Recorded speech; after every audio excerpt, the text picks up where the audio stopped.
بسم اللہ الرحمن الرحیم۔ السلام علیکم۔ اس ویڈیو میں ہم کتاب احیاء العلوم جلد نمبر 3 یعنی بک نمبر 3 کو آگے کنٹینیو کریں گے۔ اس سے پہلے اگر آپ نے سبسکرائب نہیں کیا تو سبسکرائب کر لیں اور بیل آئیکن پریس کر دیں۔ تو شروع کرتے ہیں۔ بخل اور محبت مال کی مذمت کا بیان۔ تمام تعریفیں اللہ عز و جل کے لیے ہیں جو اپنے کشادہ رزق کے باعث حمد کا لائق ہے۔ وہ نا امیدی کے بعد تکلیف کو دور کرنے والا ہے۔ اس نے مخلوق کو پیدا کیا اور انہیں وسیع رزق عطا فرمایا اور جہاں والوں کو طرح طرح کی مالی نعمتوں سے فیض یاب کیا۔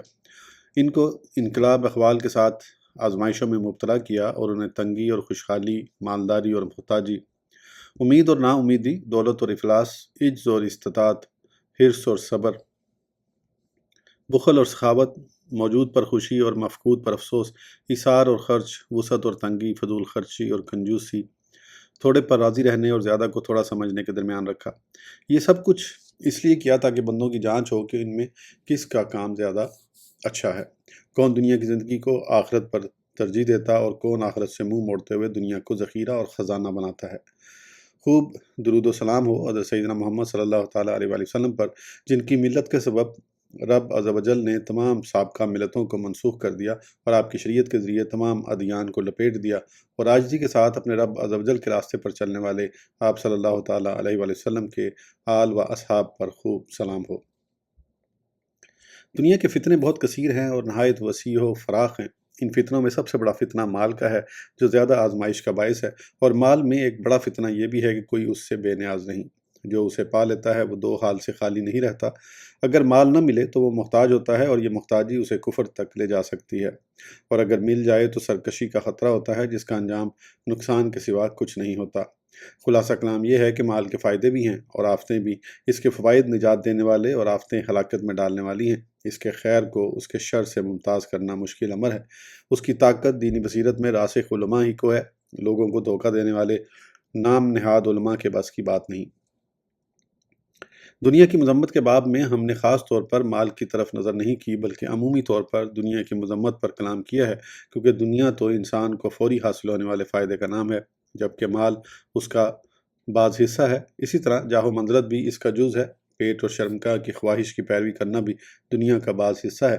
اسی طرح غصہ اور حسد بھی دنیا کا بعض ہے۔ تکبر اور بلند مقام کی چاہت بھی اس کا ایک حصہ ہے۔ گویا اس کے بہت سے حصے ہیں اور ان سب کا مجموعہ انسان کو فوری ملنے والا نفع ہے۔ یہاں ہم صرف مال کا ذکر کریں گے کیونکہ اس کی آفات اور نقصانات زیادہ ہیں۔ اگر آدمی کو مال نہیں ملتا تو فقیر بن جاتا ہے، اور اگر مل جاتا ہے تو مالدار بن جاتا ہے۔ یہ دو حالتیں ہیں جن کے سبب امتحان اور آزمائش کا سلسلہ شروع ہوتا ہے۔ پھر جس کو مال نہیں ملتا اس کی بھی دو حالتیں ہوتی ہیں، قناعت اور حرص۔ ان میں سے ایک قابل تعریف اور دوسری قابل مذمت ہے۔ حرص کرنے والے کی بھی دو حالتیں ہیں۔ جو کچھ لوگوں کے پاس ہے اس کی طمع کرنا یا لوگوں سے نا امیدی کے باعث روزی کمانے کے مختلف ذرائع اپنانا۔ ان دونوں حالتوں میں طمع زیادہ بری حالت ہے۔ جسے مال حاصل ہوتا ہے اس کی بھی دو حالتیں ہیں۔ وہ بخل اور کنجوسی کی وجہ سے مال روک کر رکھتا ہے یا پھر خرچ کرتا ہے۔ ان میں سے بھی ایک قابل مذمت اور دوسری قابل تعریف ہے۔ خرچ کرنے والے کی بھی دو حالتیں ہیں۔ وہ فضول خرچی کرتا ہے یا اعتدال کی راہ اختیار کرتا ہے، اور خرچ کرنے کے معاملے میں اعتدال قابل تعریف ہے۔ یہ امور چونکہ ایک دوسرے کے مشابہ ہیں لہذا ان سے پردہ اٹھانا اور ان کو واضح کرنا ضروری ہے۔ ہم ان تمام باتوں کو انشاءاللہ عز و جل 14 فصلوں میں واضح کریں گے۔ مال کی مذمت، مال کی مدح سرائی، مال کے فوائد اور آفات کی تفصیل، حرص اور طمع کی مذمت، حرص اور طمع کا علاج، سخاوت کی فضیلت، سخی لوگوں کے واقعات، بخل کی مذمت، بخیل لوگوں کے واقعات، ایثار اور اس کی فضیلت، سخاوت اور بخل کی تعریف، بخل کا علاج، مال میں لازمی ذمہ داریاں، مالداری کی مذمت اور فقر کی تعریف۔ صلو علی حبیب صلی اللہ تعالیٰ علی محمد، توبوا الی اللہ، استغفر اللہ، صلو علی الحبیب صلی اللہ تعالیٰ علی محمد۔ پہلی فصل، مال کی مذمت اور اس کی محبت کی برائی۔ مال کی مذمت میں 5 فرامین باری تعالیٰ۔ یا ایھا الذین آمنوا لا تلہکم اموالکم ولا اولادکم عن ذکر اللہ ومن یفعل ذلک فاولئک ہم الخاسرون۔ سورہ المنافقون۔ ترجمہ: اے ایمان والو، تمہارے مال نہ تمہاری اولاد کوئی چیز تمہیں اللہ کے ذکر سے غافل نہ کرے، اور جو ایسا کرے تو وہی لوگ نقصان میں ہیں۔ انما اموالکم و اولادکم فتنۃ واللہ عندہ اجر عظیم۔ سورہ التغابن۔ ترجمہ: تمہارے مال اور تمہارے بچے جانچ ہی ہیں اور اللہ کے پاس بڑا ثواب ہے۔ لہذا جس نے اپنے مال اور اولاد کو اس چیز پر ترجیح دی جو اللہ عز و جل کے پاس ہے تو یقیناً اس نے گھاٹے کا سودا کیا۔ من کانا یرید الحیات الدنیا وزینتہا نوفی الیہم اعمالہم فیہا وہم فیہا لا یبخسون، سورہ ہود۔ ترجمہ: جو دنیا کی زندگی اور آرائش چاہتا ہو، ہم اس میں ان کا پورا پھل دے دیں گے اور اس میں کمی نہ دیں گے۔ ان الانسان لیطغی ان رآہ استغنی، سورہ العلق۔ ترجمہ: بے شک آدمی سرکشی کرتا ہے اس پر کہ اپنے آپ کو غنی سمجھ لیا۔ لا حول ولا قوت الا باللہ العلی العظیم۔ نیکی کرنے کی توفیق اور برائی سے بچنے کی قوت اللہ عز و جل کی طرف سے ہے۔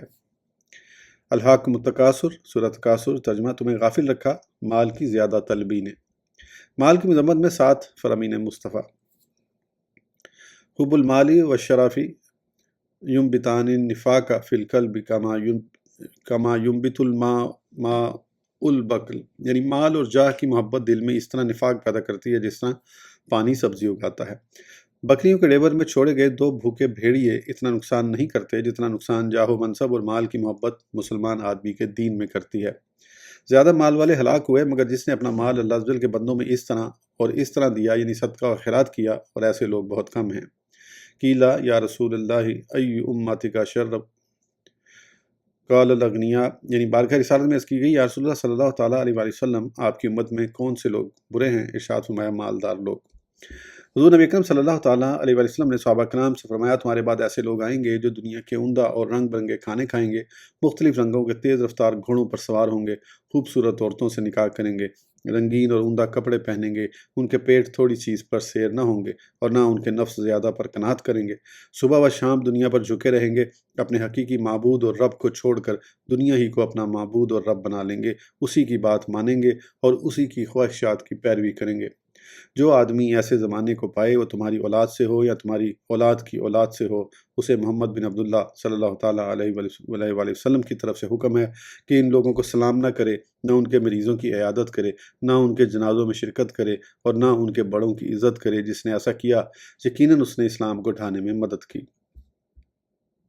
دنیا کو دنیا داروں کے لیے چھوڑ دو۔ جو شخص دنیا سے حاجت سے زیادہ لیتا ہے وہ اپنی موت کو لیتا ہے جس کی اسے خبر بھی نہیں ہوتی۔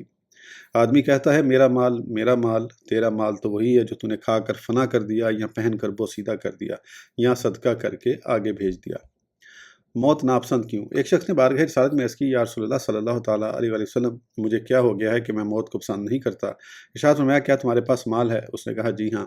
فرمایا اپنا مال آگے بھیج دو، یعنی آخرت کے لیے صدقہ کرو، کیونکہ مومن کا دل اپنے مال کے ساتھ ہوتا ہے۔ اگر اس نے اسے آگے بھیج دیے تو اس سے ملنا چاہتا ہے، اور اگر پیچھے چھوڑ دے تو اس کے ساتھ پیچھے رہنا چاہتا ہے۔ انسان کے 3 دوست۔ حضور صلی اللہ تعالیٰ علیہ وآلہ وسلم نے ارشاد فرمایا انسان کے دوست 3 ہیں، ایک وہ جو اس کی روح نکلنے تک اس کے ساتھ ہوتا ہے، دوسرا اس کی قبر تک ساتھ جاتا ہے، اور تیسرا میدان محشر تک ساتھ دیتا ہے۔ وہ دوست جو اس کے مرنے تک ساتھ ہوتا ہے وہ اس کا مال ہے، اور جو قبر تک جاتا ہے وہ اس کے گھر والے ہیں، اور میدان محشر تک ساتھ دینے والا دوست اس کا عمل ہے۔ حضرت سیدنا عیسیٰ روح اللہ علیہ نبینا علیہ السلام کے حواریوں نے آپ کی خدمت میں عرض کی کیا وجہ ہے کہ آپ پانی پر چلتے ہیں اور ہم نہیں چل سکتے؟ ارشاد فرمایا تمہارے نزدیک درہم و دینار کی کیا قدر و منزلت ہے؟ انہوں نے کہا ہمارے نزدیک اس کی اچھی قدر و منزلت ہے۔ فرمایا میرے نزدیک درہم و دینار اور مٹی کا ڈھیلا برابر ہیں۔ دنیا کا مال، آخرت کا وبال۔ حضرت سیدنا سلمان فارسی رضی اللہ عنہ نے حضرت سیدنا ابو درداء رضی اللہ عنہ کو لکھا اے میرے بھائی، اتنی دنیا جمع نہ کرنا جس کا شکر ادا نہ کر سکو، کیونکہ میں نے رحمت عالم صلی اللہ تعالیٰ علیہ وآلہ وسلم کو فرماتے ہوئے سنا روز قیامت ایک دنیا دار کو لایا جائے گا جس نے دنیا میں اللہ عز و جل کا حکم مانا ہوگا، اس کا مال اس کے سامنے ہوگا۔ جب وہ پلسرات پر چلنے لگے گا تو اس کا مال کہے گا چلو چلو، تم نے مجھ سے متعلق اللہ عز و جل کا حق ادا کر دیا تھا۔ پھر ایک ایسے دنیا دار کو لایا جائے گا جس نے دنیا میں اللہ عز و جل کے حق کو ادا نہیں کیا ہوگا، اس کا مال اس کے کانوں کے درمیان رکھا ہوگا۔ جب وہ پلسرات پر ادھر ادھر جھکے گا تو اس کا مال کہے گا تیری خرابی ہو، تو نے میرے متعلق اللہ عز و جل کے حق کو کیوں ادا نہیں کیا؟ وہ اسی حالت پر رہے گا حتیٰ کہ پکار اٹھے گا ہائے ہلاکت، ہائے بربادی۔ جو کچھ ہم نے زہد اور فقر کے باب میں مالداری کی مذمت اور فقر کی تعریف میں لکھا ہے وہ سب مال کی مذمت سے متعلق ہے، لہذا ہم اسے دوبارہ ذکر کر کے کلام کو بڑھانا نہیں چاہتے۔ اسی طرح جو کچھ ہم نے دنیا کی مذمت میں لکھا ہے وہ عام ہونے کی وجہ سے مال کی مذمت کو بھی شامل ہے، کیونکہ مال دنیا کا سب سے بڑا رکن ہے۔ اب ہم صرف وہ روایات و حکایات ذکر کریں گے جو صرف مال سے تعلق رکھتی ہیں۔ مال کے متعلق 2 فرامین مصطفیٰ۔ اذا مات العبد قالت الملائکۃ ما قدم وقال الناس ما خلف، یعنی جب کوئی بندہ فوت ہوتا ہے تو فرشتے کہتے ہیں اس نے آگے کیا بھیجا، اور لوگ کہتے ہیں اس نے پیچھے کیا چھوڑا۔ لا تتخذوا الضیعة فتحبوا الدنیا، یعنی جائیداد نہ بناؤ ورنہ دنیا کے ہو کر رہ جاؤ گے۔ مال کے متعلق 11 اقوال بزرگان دین۔ مروی ہے کہ سیدنا ابو درداء رضی اللہ عنہ کو ایک شخص سے کچھ تکلیف پہنچی تو آپ نے یوں دعا مانگی: اے اللہ عز و جل، جس نے میرے ساتھ برا سلوک کیا ہے اس کو تندرستی عطا فرما، اس کی عمر کو دراز کر اور اس کے مال کو بڑھا دے۔ غور کیجئے کہ آپ رضی اللہ تعالیٰ عنہ نے جسمانی تندرستی اور لمبی عمر کے ساتھ مال کے زیادہ ہونے کو کس قدر بڑی آزمائش خیال کیا، کیونکہ ایسی صورت میں دشمن ضرور سرکشی کی طرف بڑھے گا۔ امیر المومنین حضرت سیدنا علی المرتضیٰ کرم اللہ وجہہ نے اپنی ہتھیلی میں 1 درہم رکھا، پھر فرمایا: تو جب تک مجھ سے دور نہیں ہوگا مجھے نفع نہیں دے گا۔ مروی ہے کہ امیر المومنین حضرت سیدنا عمر فاروق اعظم رضی اللہ عنہ نے ام المومنین حضرت سیدتنا زینب بنت جہش رضی اللہ تعالیٰ عنہا کی طرف عطیات بھیجے۔ آپ رضی اللہ تعالیٰ عنہ نے فرمایا: یہ کیا ہے؟ لانے والوں نے کہا: یہ حضرت عمر بن خطاب رضی اللہ عنہ نے آپ کے لیے بھیجے ہیں۔ فرمایا: اللہ عز و جل ان کی مغفرت فرمائے۔ پھر ایک پردہ کھینچا اور اسے پھاڑ کر ہتھیلیاں بنائیں اور تمام مال اپنے گھر والوں، رشتہ داروں اور یتیموں میں تقسیم کر دیا۔ اس کے بعد ہاتھ اٹھا کر دعا مانگی: اے اللہ عز و جل، اس سال کے بعد مجھے حضرت عمر رضی اللہ عنہ کا عطیہ نہ پہنچے، لہذا رسول اکرم صلی اللہ تعالیٰ علیہ وسلم کے وصال کے بعد ازواج مطہرات میں سب سے پہلے آپ کا انتقال ہوا۔ حضرت سیدنا حسن بصری علیہ الرحمہ فرماتے ہیں: اللہ عز و جل کی قسم، جو شخص روپے پیسے کی عزت کرتا ہے اللہ عز و جل اسے ذلیل کرتا ہے۔ منقول ہے کہ سب سے پہلے جب درہم و دینار تیار ہوئے تو شیطان نے ان کو اٹھایا اور اپنی پیشانی پر رکھا، پھر ان کو بوسہ دیا اور کہا: جس نے تم دونوں سے محبت کی وہ میرا حقیقی غلام ہے۔ حضرت سیدنا سمیت بن عجلان علیہ الرحمہ نے فرمایا: درہم اور دینار منافقوں کی لگامیں ہیں، وہ ان کے ذریعے دوزخ کی طرف کھینچے جائیں گے۔ حضرت سیدنا یحییٰ بن معاذ رازی علیہ الرحمہ فرماتے ہیں: درہم بچھو ہیں، اگر تم اس کے زہر کا دم نہیں جانتے تو اسے ہاتھ مت لگاؤ، کیونکہ اگر اس نے تمہیں ڈس لیا تو اس کا زہر تمہیں ہلاک کر دے گا۔ پوچھا گیا: اس کا دم کیا ہے؟ فرمایا: حلال طریقے سے لو اور حلال میں خرچ کرو۔ حضرت سیدنا علا بن زیاد علیہ الرحمہ فرماتے ہیں: میرے سامنے دنیا خوب سج سنور کر آئی تو میں نے اس سے کہا: میں تیرے شر سے اللہ عز و جل کی پناہ چاہتا ہوں۔ اس نے کہا: اگر تم مجھ سے اللہ عز و جل کی پناہ چاہتے ہو تو درہم و دینار سے نفرت کرو، تمام کی تمام دنیا درہم و دینار ہی ہیں، کیونکہ انہی کے ذریعے آدمی دنیا کی ہر لذت حاصل کرتا ہے، لہذا جو ان دونوں سے صبر کرے گا وہ دنیا سے بھی صبر کر لے گا۔ اسی وجہ سے کسی شاعر نے کہا ہے: میں تو سمجھ چکا ہوں، اب تم بھی سمجھ لو کہ تقوی کی پہچان مال کے ذریعے ہوتی ہے۔ اگر تم اس پر قادر ہونے کے باوجود اسے چھوڑ دو تو سمجھ لو کہ تمہارا تقوی مسلمان کا تقوی ہے۔ اس بارے میں یہ بھی کہا گیا ہے: کسی آدمی کی قمیض پر لگے ہوئے پیبند یا پنڈلی سے اوپر کی ہوئی شلوار یا سجدوں کے نشان سے چمکتی پیشانی سے دھوکہ نہ کھانا، بلکہ یہ دیکھنا کہ وہ مال و دولت سے محبت کرتا ہے یا اس سے دور رہتا ہے۔ مروی ہے کہ حضرت سیدنا عمر بن عبدالعزیز علیہ الرحمہ کے وصال کے وقت مسلمہ بن عبد الملک ان کے پاس حاضر ہوئے اور عرض کی: یا امیر المومنین، آپ نے ایسا کام کیا ہے جو آپ سے پہلے کسی نے نہیں کیا۔ آپ نے اولاد چھوڑی ہے لیکن ان کے لیے مال نہیں چھوڑا۔ حضرت سیدنا عمر بن عبدالعزیز علیہ الرحمہ نے فرمایا: مجھے بٹھاؤ۔ چنانچہ آپ کو بٹھایا گیا تو آپ نے فرمایا: تمہارا یہ کہنا ہے کہ میں نے ان کے لیے مال نہیں چھوڑا، اس کا یہ مطلب نہیں ہے کہ میں نے ان کا حق مارا ہے، البتہ میں نے دوسروں کا حق ان کو نہیں دیا، اور میری اولاد کی 2 میں سے کوئی ایک حالت ہوگی: نمبر 1 وہ اللہ عز و جل کی اطاعت کریں گے تو ان کو کافی ہوگا اور اللہ عز و جل نیکوں کا والی ہے، یا نمبر 2 پھر اس کی نافرمانی کریں گے تو مجھے اس بات کی پرواہ نہیں کہ ان کے ساتھ کیا معاملہ ہوگا۔ ایک روایت میں ہے کہ حضرت سیدنا کعب قرظی علیہ الرحمہ کو بہت مال ملا تو آپ سے کہا گیا: کیا ہی اچھا ہو اگر آپ اپنے بعد اپنی اولاد کے لیے اسے ذخیرہ کر لیں۔ انہوں نے فرمایا: نہیں، بلکہ میں اسے اپنے لیے اپنے رب عز و جل کے پاس ذخیرہ کروں گا اور اپنی اولاد کو اپنے رب عز و جل کے سپرد کروں گا۔ مروی ہے کہ ایک شخص نے ابو عبد الرب علیہ رحمہ سے کہا: اے میرے بھائی، ایسا نہ ہو کہ تم دنیا سے برائی کے ساتھ چلے جاؤ اور اپنی اولاد کے لیے خیر یعنی مال چھوڑ جاؤ۔ یہ سن کر حضرت سیدنا ابو عبد الرب علیہ رحمہ نے اپنے مال سے 1 لاکھ درہم خیرات کر دیے۔ حضرت سیدنا یحییٰ بن معاذ رازی علیہ الرحمہ فرماتے ہیں: موت کے وقت بندے کو اپنے مال میں 2 ایسی مصیبتیں پیش آتی ہیں جن کی مثل نہ اگلوں نے کوئی مصیبت سنی نہ پچھلوں نے۔ پوچھا گیا: وہ کون سی مصیبتیں ہیں؟ فرمایا: ایک یہ کہ اس سے اس کا تمام مال لے لیا جائے گا، اور دوسری یہ کہ اسے تمام مال کا حساب دینا پڑے گا۔ دوسری فصل مال کی مدح سرائی اور اس کی مدح و ذم میں تطبیق۔ اللہ عز و جل نے قرآن مجید میں کئی مقامات پر مال کو خیر کے ساتھ تعبیر فرمایا ہے۔ چنانچہ ارشاد فرمایا: ان ترک خیرا الوصیۃ للوالدین والاقربین بالمعروف، سورہ بقرہ۔ ترجمہ: اگر کچھ مال چھوڑے تو وصیت کر جائے اپنے ماں باپ اور قریب کے رشتہ داروں کے لیے موافق دستور۔ سید عالم صلی اللہ تعالیٰ علیہ وسلم نے فرمایا: نعم المال الصالح للرجل الصالح، یعنی کیا ہی اچھی ہے نیک آدمی کے لیے ستھری کمائی۔ نیز صدقہ اور حج کے ثواب کے سلسلے میں جو کچھ وارد ہوا ہے وہ مال کی مدح سرائی ہے، کیونکہ مال کے بغیر اس تک پہنچنا ممکن نہیں۔ اللہ عز و جل ارشاد فرماتا ہے وَيَسْتَخْرِجَ كَنْزَهُمَا رَحْمَةً مِّن رَبِّكَ، سورہ کہف ترجمہ، اور اپنا خزانہ نکالیں آپ کے رب کی رحمت سے۔